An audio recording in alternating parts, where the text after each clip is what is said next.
Chapter 19 The next day opened a new scene at Longbourn. Mr. Collins made his declaration in form. Having resolved to do it without loss of time, as his leave of absence extended only to the following Saturday, and having no feelings of diffidence to make it distressing to himself even at the moment, he set about it in a very orderly manner, with all the observances which he supposed a regular part of the business. On finding Mrs. Bennet, Elizabeth, and one of the younger girls together soon after breakfast, he addressed the mother in these words: "May I hope, madam, for your interest with your fair daughter Elizabeth, when I solicit for the honour of a private audience with her in the course of this morning?" Before Elizabeth had time for anything but a blush of surprise, Mrs. Bennet answered instantly, "Oh dear, yes, certainly. I am sure Lizzie will be very happy. I am sure she can have no objection. Come, Kitty, I want you upstairs."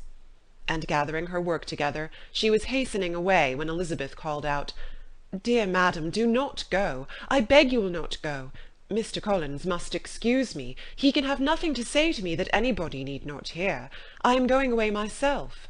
"No, no, nonsense, Lizzie. I desire you to stay where you are." And upon Elizabeth seeming really with vexed and embarrassed looks about to escape, she added, "Lizzie, I insist upon your staying and hearing Mr. Collins." Elizabeth would not oppose such an injunction, and a moment's consideration making her also sensible that it would be wisest to get it over as soon and as quietly as possible, she sat down again and tried to conceal, by incessant employment, the feelings which were divided between distress and diversion. Mrs. Bennet and Kitty walked off, and as soon as they were gone, Mr. Collins began. "Believe me, my dear Miss Elizabeth, that your modesty, so far from doing you any disservice, rather adds to your other perfections. You would have been less amiable in my eyes had there not been this little unwillingness. But allow me to assure you that I have your respected mother's permission for this address. You can hardly doubt the purport of my discourse. However your natural delicacy may lead you to dissemble, my attentions have been too marked to be mistaken. Almost as soon as I entered the house, I singled you out as the companion of my future life. But before I am run away with by my feelings on this subject, perhaps it would be advisable for me to state my reasons for marrying, and moreover for coming into Hertfordshire with the design of selecting a wife, as I certainly did." The idea of Mr. Collins, with all his solemn composure, being run away with by his feelings, made Elizabeth so near laughing that she could not use the short pause he allowed in any attempt to stop him further, and he continued, "My reasons for marrying are, first, that I think it a right thing for every clergyman in easy circumstances, like myself, to set the example of matrimony in his parish. Secondly, that I am convinced that it will add very greatly to my happiness. And thirdly, which perhaps I ought to have mentioned earlier, that it is the particular advice and recommendation of the very noble lady whom I have the honour of calling patroness. Twice she has condescended to give me her opinion, unasked too, on this subject, and it was but the very Saturday night before I left Hunsford, between our pools at quadrille, while Mrs. Jenkinson was arranging Miss de Bourgh's footstool, that she said, 'Mr. Collins, you must marry. A clergyman like you must marry. Choose properly, choose a gentlewoman for my sake, and for your own, let her be an active, useful sort of person, not brought up high, but able to make a small income go a good way. This is my advice. Find such a woman as soon as you can, bring her to Hunsford, and I will visit her. Allow me, by the way, to observe, my fair cousin, that I do not reckon the notice and kindness of Lady Catherine de Bourgh as among the least of the advantages in my power to offer. You will find her manners beyond anything I can describe, and your wit and vivacity, I think, must be acceptable to her, especially when tempered with this silence and respect, which her rank will inevitably excite. Thus much for my general intention in favour of matrimony. It remains to be told why my views were directed towards Longbourn instead of my own neighbourhood, where I can assure you there are many amiable young women. But the fact is, that being as I am to inherit this estate after the death of your honoured father, who, however, may live many years longer, I could not satisfy myself without resolving to choose a wife from among his daughters, that the loss to them might be as little as possible when the melancholy event takes place, which, however, as I have already said, may not be for several years. This has been my motive, my fair cousin, and I flatter myself it will not sink me in your esteem. And now nothing remains for me but to assure you in the most animated language of the violence of my affection. To fortune I am perfectly indifferent, and shall make no demand of that nature on your father, since I am well aware that it could not be complied with, and that £1,000 in the 4%, which will not be yours till after your mother's decease, is all that you may ever be entitled to. On that head, therefore, I shall be uniformly silent, and you may assure yourself that no ungenerous reproach shall ever pass my lips when we are married." It was absolutely necessary to interrupt him now. "You are too hasty, sir," she cried. "You forget that I have made no answer. Let me do it without further loss of time. Accept my thanks for the compliment you are paying me.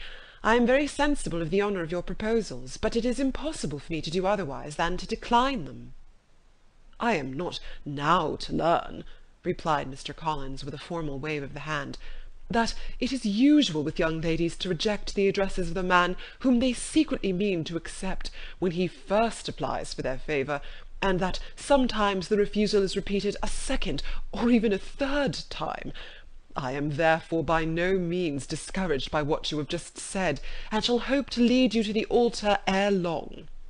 "Upon my word, sir," cried Elizabeth, "your hope is rather an extraordinary one after my declaration. I do assure you that I am not one of those young ladies, if such young ladies there are, who were so daring as to risk their happiness on the chance of being asked a second time. I am perfectly serious in my refusal. You could not make me happy, and I am convinced that I am the last woman in the world who could make you so. Nay, were your friend Lady Catherine to know me, I am persuaded she would find me in every respect ill qualified for the situation." "Were it certain that Lady Catherine would think so," said Mr. Collins very gravely, "but I cannot imagine that her ladyship would at all disapprove of you, and you may be certain when I have the honour of seeing her again, I shall speak in the very highest terms of your modesty, economy, and other amiable qualifications." "Indeed, Mr. Collins, all praise of me will be unnecessary.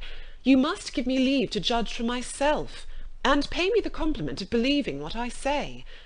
I wish you very happy and very rich, and by refusing your hand do all in my power to prevent your being otherwise. In making me the offer, you must have satisfied the delicacy of your feelings with regard to my family, and may take possession of Longbourn estate wherever it falls, without any self-reproach. This matter may be considered, therefore, as finally settled." And rising as she thus spoke, she would have quitted the room, had Mr. Collins not thus addressed her.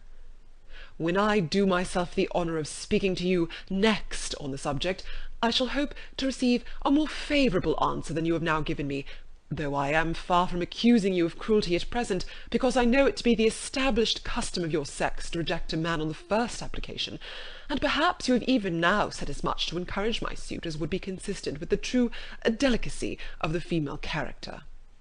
"Really, Mr. Collins," cried Elizabeth with some warmth, "you puzzle me exceedingly.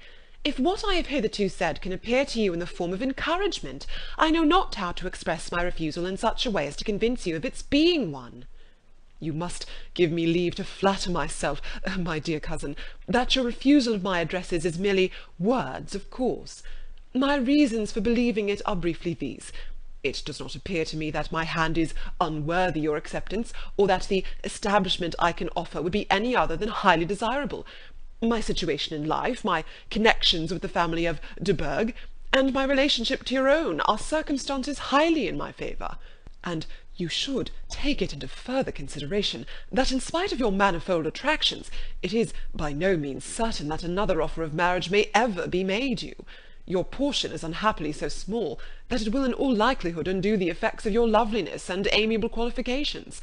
As I must therefore conclude that you are not serious in your rejection of me, I shall choose to attribute it to your wish of increasing my love by suspense, according to the usual practice of elegant females. I do assure you, sir, that I have no pretensions whatever to that kind of elegance which consists in tormenting a respectable man. I would rather be paid the compliment of being believed sincere. I thank you again and again for the honour you have done me in your proposals, but to accept them is absolutely impossible. My feelings in every respect forbid it. Can I speak plainer? Do not consider me now as an elegant female intending to plague you, but as a rational creature, speaking the truth from her heart.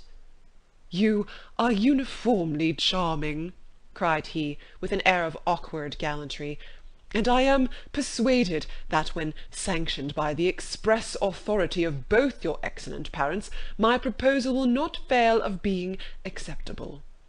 To such perseverance in wilful self-deception Elizabeth would make no reply, and immediately and in silence withdrew, determined, if he persisted in considering her repeated refusals as flattering encouragement, to apply to her father, whose negative mind might be uttered in such a manner as to be decisive, and whose behaviour at least could not be mistaken for the affectation and coquetry of an elegant female.